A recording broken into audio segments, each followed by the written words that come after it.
Hey everyone, welcome back to Taking Back Monday. I'm your host, Alyssa Nolte, and today we've got an amazing episode lined up for you with Matt Sims, a leader who has transformed his career from the ground up, from Royal Mail to making big waves at Amazon. Before we dive into our discussion with Matt, I want to share a little bit about something that's been on my mind lately. Have you ever had one of those fever dreams about a perfect work setup, that perfect work week? Well, I have this recurring dream about no meeting Mondays, and imagine a week without any meetings, just pure focus time to get work done asynchronously. It's a bit of a fantasy, but it stems from the reality of my current schedule. Right now, my life is heavy with meetings from Monday to Wednesday, and by the time I get to my quiet Thursdays and somewhat quiet Fridays, I'm too tired to dive into the deep work. It's a cycle that's tough to break, and I'm sure many of you can relate to that. And it got me thinking about a client we worked with who implemented asynchronous weeks. They removed all recurring events from their calendars, giving their teams the freedom to work more flexibly and efficiently. There was no meetings, internal or external, and the idea was making sure that we didn't have these meetings on the books that weren't productive, that people had time to put their heads down and focus without the constant interruption of having a meeting and jumping from meeting to meeting. It's all about finding that balance and empowering people to work in ways that suited them best. And I asked this client, what happens to your recurring meetings? Do they just get rescheduled and put back on your calendar? And she revealed that, yeah, some of them do get put back on because they're important, because they need to still happen. But about half of them just stopped happening. And what does that tell us about our productivity in these meetings? Are we spending too much time sitting in meetings where we're not providing value? And that brings me to our guest today, Matt Sims. Matt has some fantastic insights on creating efficient and innovative work environments. He's going to share with us the concept of two-way and one-way decisions, a strategy from Jeff Bezos that helps teams move quickly while making informed decisions. We'll also dive into the famous two-pizza rule, which is all about keeping teams small and agile to drive better results. If you're looking for practical tips on leadership, continuous improvement, and empowering your team, you're in for a treat. Let's jump into the conversation with Matt Sims and learn how we can all take back our Mondays. So, Matt, tell us a little bit about your background. Where do you come from?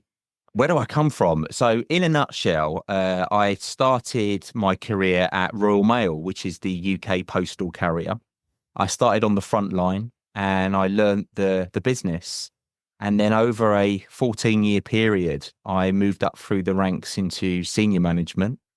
And then I left Royal Mail to go to Amazon, who I'm sure everybody knows. Everybody's a customer. Small company, nobody's ever heard of. Yeah, tiny little startup company.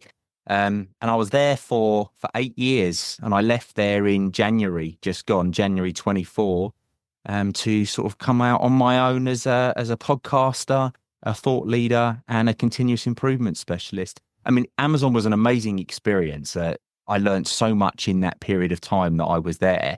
And I got to travel the world. I got to lead teams who were able to innovate and create new ways of working and create some wonderful leaders in my time as well. I managed to develop people and allow them to go off and run their teams, which was really exciting, but great company to work for.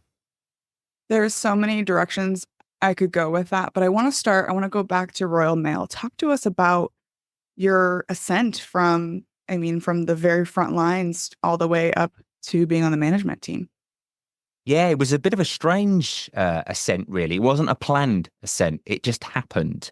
I joined Royal Mail when I was 19 and I was out delivering the letters. So my job was to go in very early in the morning, sort the letters into the numbers of the houses, and then go out and deliver the letters.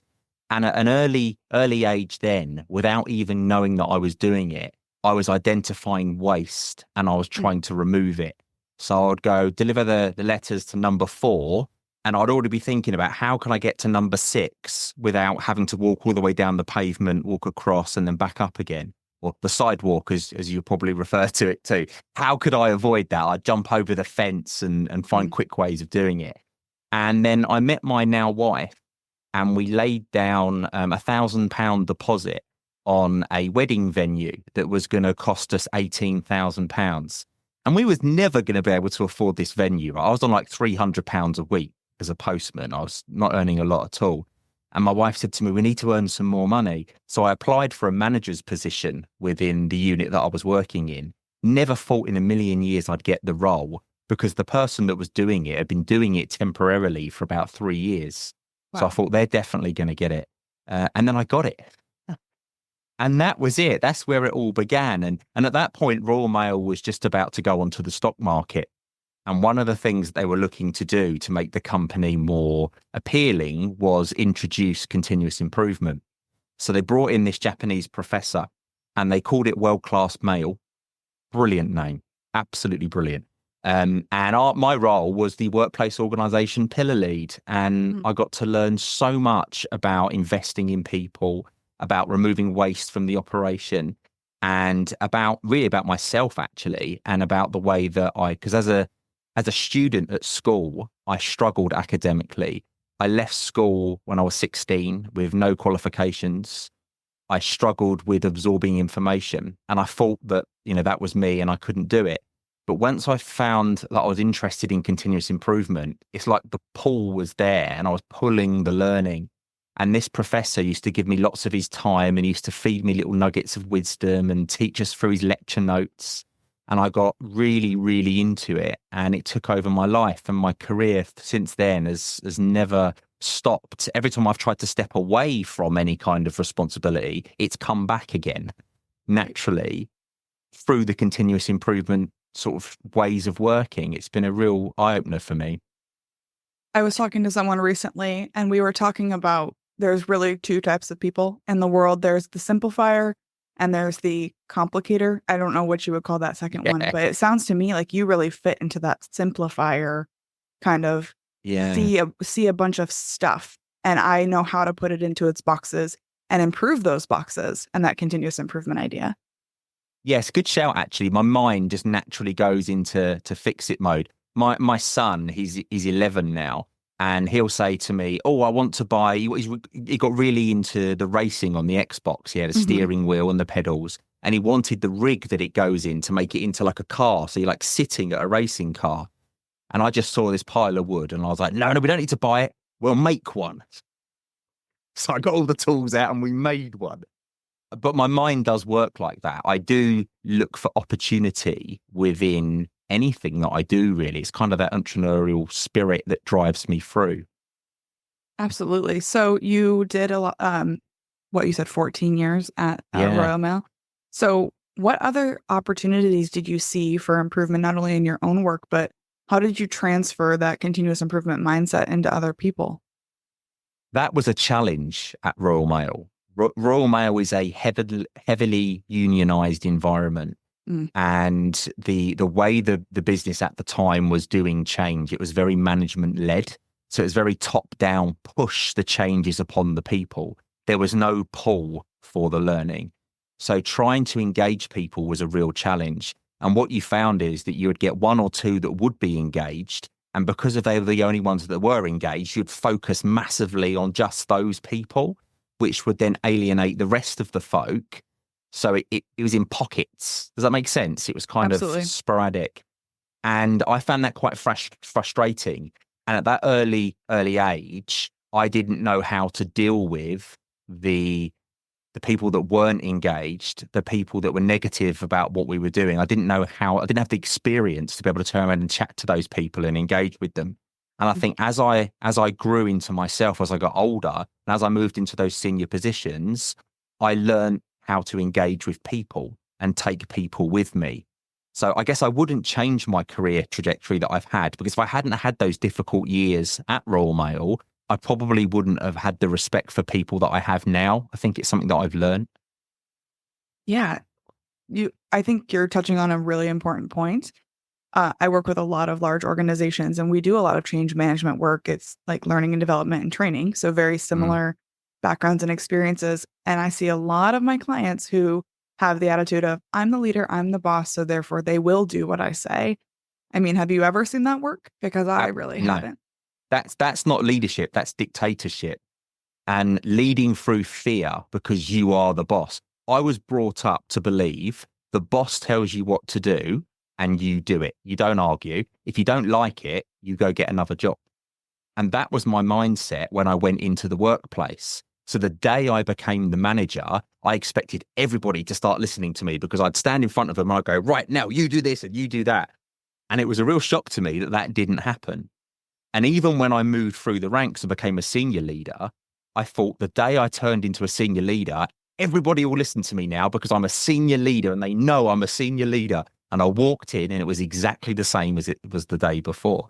You have to earn the respect of the people. And I think the biggest thing that I learned on that journey was empathy, understanding what the people were experiencing and going down onto the shop floor and actually doing their job with them. So every time that I moved into a new role, I'd spend a week on the shop floor doing the job that my people were doing with them. So they could see straight away that I actually did want to understand where their pitfalls were. And it gave me a really good insight because I could then fix some of the little low-hanging fruit buggy things that were driving them crazy. And it earned the trust quite early on. But somebody sitting in an office who's the boss, just because they're more senior in the organization, telling people what to do, never works. Never. Not long term, anyway. If I'm a leader and I previously had that mindset of, I'm the boss, they're going to do what I say, but I don't want to do a 10-year journey of learning. What are some tips and tricks that you might give me to kind of shortcut or short circuit that process, get me there faster? Yeah, I think it's about asking questions. So very rarely would I go on to the shop floor or go anywhere or a networking event. Very rarely would I tell people anything. I will always ask questions. So if I'm doing a Gemba walk on the shop floor, so I go in 9 a.m., I'll walk across the shop floor and I make a real point of talking to all of the people that I see. I'll make eye contact and I go, talk to me about what you're doing there, or tell me about what happened last night on the night shift. How did you find it? And they'll tell me about a problem. And I go, how do you think we should solve that? If I went down there and said, well, you overran last night, and they go, this was the problem. I go, right, now fix it by doing this. That person is never going to be committed to the cause. They're never going to own what they're doing. They're just going to do it because I've told them to. It's like when you raise children. When you raise children, you want them to start thinking for themselves when they come across a problem. You don't want to be telling them what to do. You want them to grow and develop. And I'm not saying that people at work are like children, but it's the same mantra. It's the same thought process, is that you want to develop those people to where you can see the potential in them, where they can get to, not tell them what to do. So my biggest tip would be ask open-ended questions and lead people to the answer. You might know the answer and you might be able to tell them the answer there and then and get it fixed immediately, but that's only short term. Sometimes it's much better to, maybe it takes 2 or 3 days, but that person will then be able to do that going forward. They'll think for themselves rather than you having to tell them. Yeah. One of the things you said is asking questions. What about trust? Because it occurs to me that if my boss comes down on the floor and says, so tell me what you did last night, like there might be a little moment of like, oh my God, what did I do? What is she like trying to get out of me? So what does that trust element look like?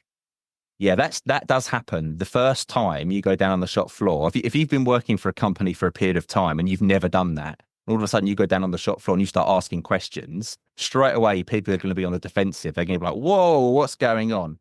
I think you need to set the expectations beforehand with the area managers or the supervisors that you're introducing this new process. I am going to be walking the shop floor, getting to know everybody. I want us to be one team.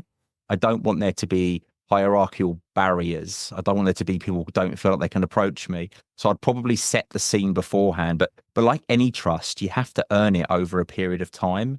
So, if I went down on the shop floor on day 1 or 2 and I saw a major problem and someone had pointed it out to me and we were talking about it, unless it was a safety issue and urgent, I probably wouldn't address it with them initially, because if you want to earn their trust before you start going down the route of the solving the problems and the growth, like you say, because otherwise they're going to be on the defensive and they're not going to want to say anything. Right. It can't feel like you're there to inspect them. You have to be there to learn more. It's not an audit. You're not going down to audit them. Yeah, 100%. So switching to Amazon, you went on to be a prolific Amazonian. Amazonian. Yes, thank you. Yes. Amazonian. Tell us a little bit more about what it was like to go from a company like Royal Mail, which you said was heavily unionized, into Amazon. It was the total opposite end of the spectrum. I'd gone from somewhere where change was very slow and very difficult to navigate to somewhere where change was immediate and it was embraced and innovation was what the whole company is built around. It was incredibly exciting, and it was a wonderful place to work for my family. My family loved that I worked there. They looked after us very well. I really, being a continuous improvement leader in a company like Amazon was really refreshing, because when I joined in what they call last mile operations, which is Amazon logistics. So they're the people that deliver your package at the end of the entire process.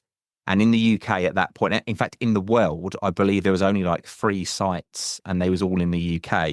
So I joined at a time as a Amazon Customer Excellence System Manager, which is ACES, it stands for.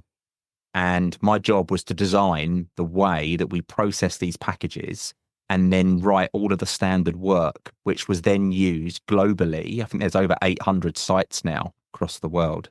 So it was to grow that. So I got to really sit down with a blank whiteboard with a couple of my colleagues to just draw these different systems that we did. And you'd think of the idea on the Monday morning and they'd be rolling it out in North America the next day.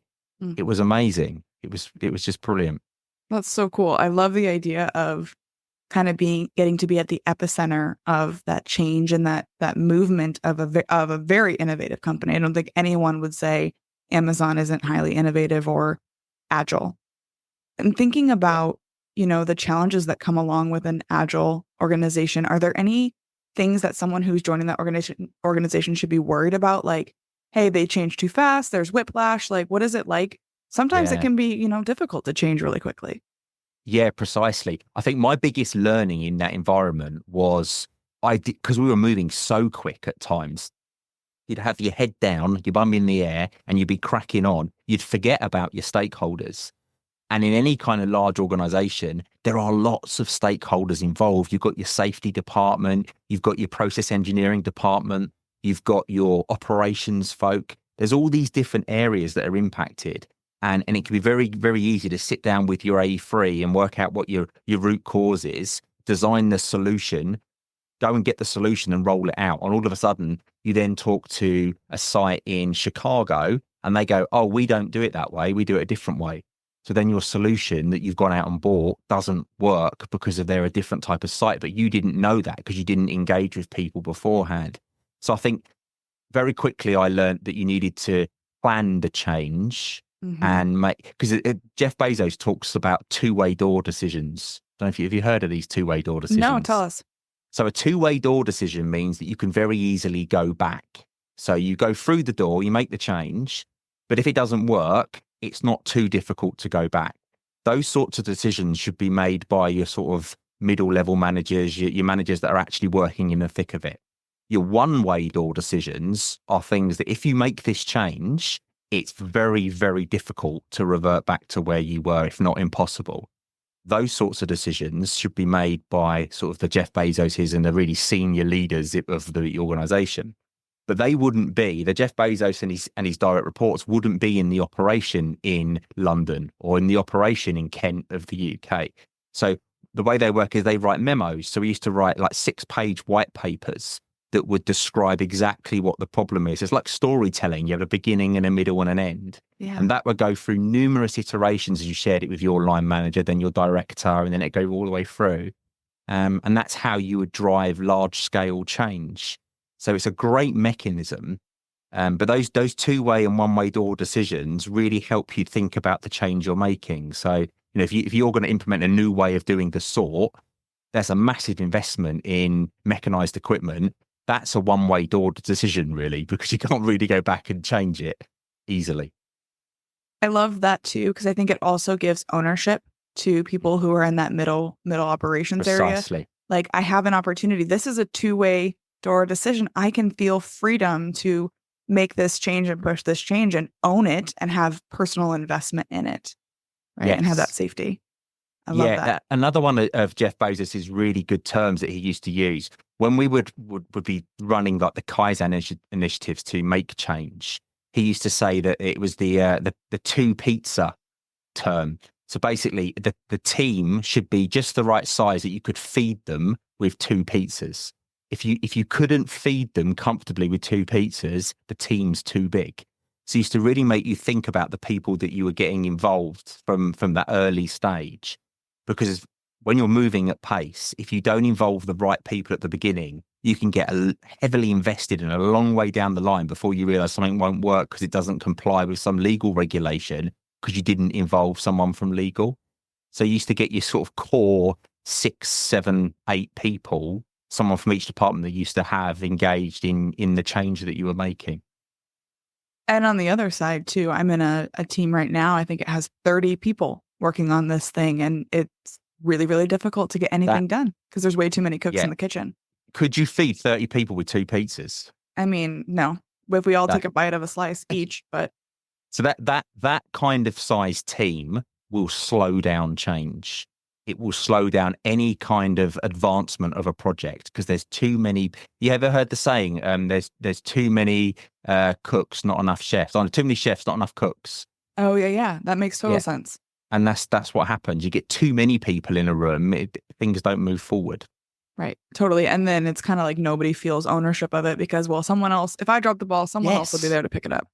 Exactly. Yeah, and it's so easy to even if you've got you're the most active person, heavily engaged. It's so easy to fall into that trap if there's too many people there to mop up after you. I would rather, as a leader of a team, I'd rather walk along behind them when they finish with a dustpan and brush and sweep up the mess they've made, where they've upset a few people, than I would stand in front of them and drag them through and make decisions for them. Because people don't learn unless they're empowered to make their decisions themselves. Right, and to really feel that ownership. So you just talked about like sweeping up the mess and almost like following your team as the leader. What about like bottlenecks? How do you deal with the person who kind of has to be that one point that all the decisions go through when you're trying to build a team of self-accountable, ownership mindset team members? Yeah, I was that person. So at one point I was the they called it an in-station process owner.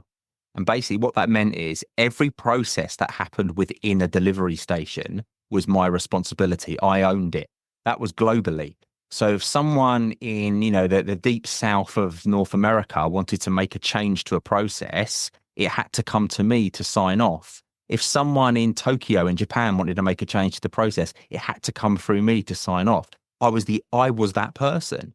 And it used to be a massive issue because you got 3 different time zones going on there. At least I'd have North America in the evening. I'd have Europe in the middle of the day. And then first thing in the morning, it'd be Japan.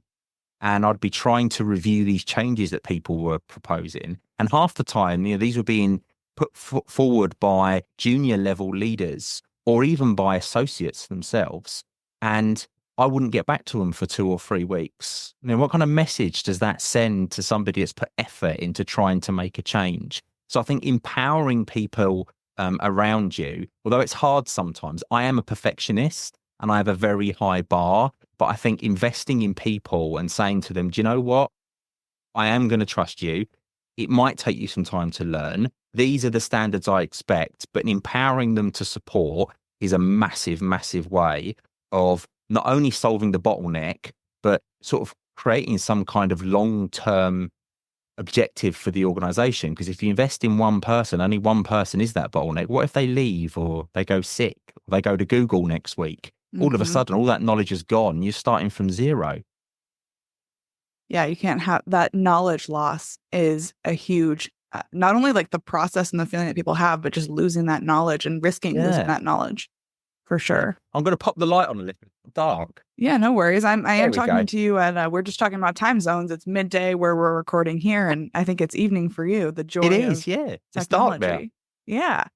Well, I could probably talk to you all day, but is there anything else that you think, if I'm a leader and I want to make a difference, I want my team to feel valued and respected and to be excited to come to work on Monday instead of dreading the work week? What would you tell that leader? What is one thing they could do? I think you need to invest in your people. You need to show them empathy and you need to show them that they can trust you. Sometimes that means having difficult conversations with them.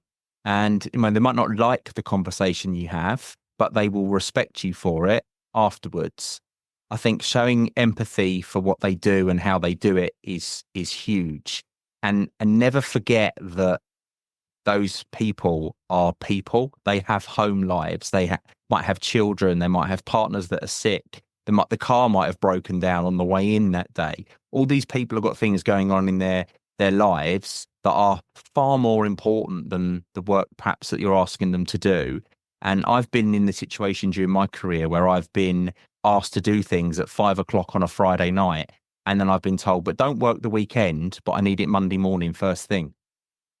Like, when am I going to do it then? And people sometimes just forget that you've got a family life as well. So I think if you can, take an interest in your people, ask them about their home life, ask them about the weekend they've had, it makes such a difference because people feel connected then. Right. Treating people like people, not just resources. That's why Toyota have been so successful, because their whole philosophy is built on people and respect for people. I love that. So if someone's really connected to you, they're loving what they're hearing and they want to get more Matt, where should they go? They can find me. I'm on LinkedIn. Just search for Matt Sims and you'll see my face on there. I'm quite a serial LinkedIn person, actually. I've got really into it over the last couple of months. So I'm always doing stuff. Or you can go to www.everceline.com, which is where you'll find my podcast and my ramblings. And I keep like a blog on there. I've been doing like a vlog, as my son calls it, actually, because it's video. And I've been videoing myself. Everywhere that I go, I video myself and have a little chat and I test the coffee and then I give it a rating. Awesome. I love that. Well, I'm going to link that in the description below. And Matt, we have one question that we ask everyone as we close out the show today. Who else should we be talking to? Who is really taking back Monday? Oh, if you really want to learn about continuous improvement and you want to learn about lean leadership, I would say Dr. Jeffrey K. Leica is like the godfather of the Toyota production system. He is a wonderful guy. He actually came on one of my podcasts and spoke to me for an hour, and I was in awe the whole time. He shares brilliant stuff on LinkedIn, is amazing. So Jeffrey K. Leica all day long. Absolutely brilliant. Awesome. Well, thank you, Matt, for appearing on Taking Back Monday.